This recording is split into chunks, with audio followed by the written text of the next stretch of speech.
London, 1962. I counted out the £20 in single notes, and the man carefully handed me the gun. It was a German Luger, an automatic. He also gave me 2 magazines, one with 6 cartridges, the other with 7.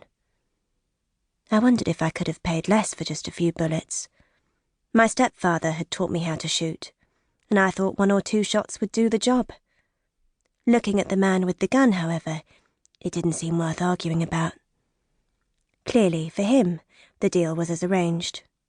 Automatic and bullets for me, £20 for him. A cigarette dangling on his lip. It seemed silly now, but I was worried about the ash falling on the carpet. He slowly counted out the money. Note by note, onto the table in the front room of Paula Hamilton Marshall's flat in Devonshire Street in the West End of London. The gun dealer had delivered what I wanted. My chance to finally do away with my tormentor. To kill him. Though I knew it was for self-protection, I expected to go to jail, but only for a few years.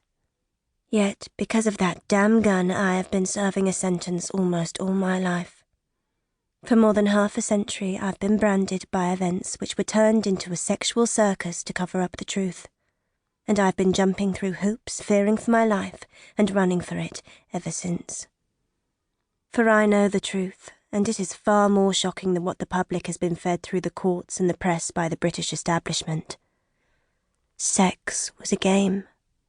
Spying was a serious business. Far better that the establishment be caught with its pants down than involved in stealing secrets. That was the thinking. Far better for the public to be titillated by aristocratic misdemeanours and laugh at supposedly esteemed public figures begging to be dominated as sex slaves and whipped for being naughty. It's important to remember the time, the early 1960s. The difficult days of the 1950s with rationing and shortages were all but over. People were beginning to feel better. There was a post-war expectation, almost a euphoria. Harold Macmillan was in residence at 10 Downing Street, telling us, "You've never had it so good." He would regret saying that. His 1959 election slogan was to be mercilessly satirised by, among others, Trog in Private Eye, who drew an exhausted Macmillan staggering away from a hoarding, complete with ladder and brush, having just pasted up, "We've never had it so often." They said sex began in 1963 with the pill. Nonsense. It was labels like the permissive society that started being used in the 1960s. There was a boom in psychologists, psychiatrists, and psychobabble as well as the pill. Suddenly, sex was something people were talking about as well as enjoying. The lace curtains of the 1950s were being pulled back.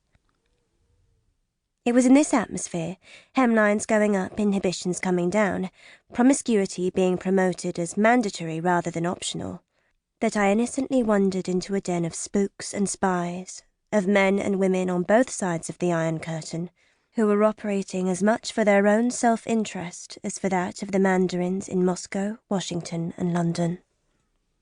I was just 17 years old and warm-hearted in the spring of 1959 when I arrived in London, and, unknowingly, into the Cold War era of those secret armies, the spies. By the late 1950s and early 1960s, the focus of British and US intelligence was to fight Soviet subversion in Western Europe. Those were the days of names now redolent of espionage.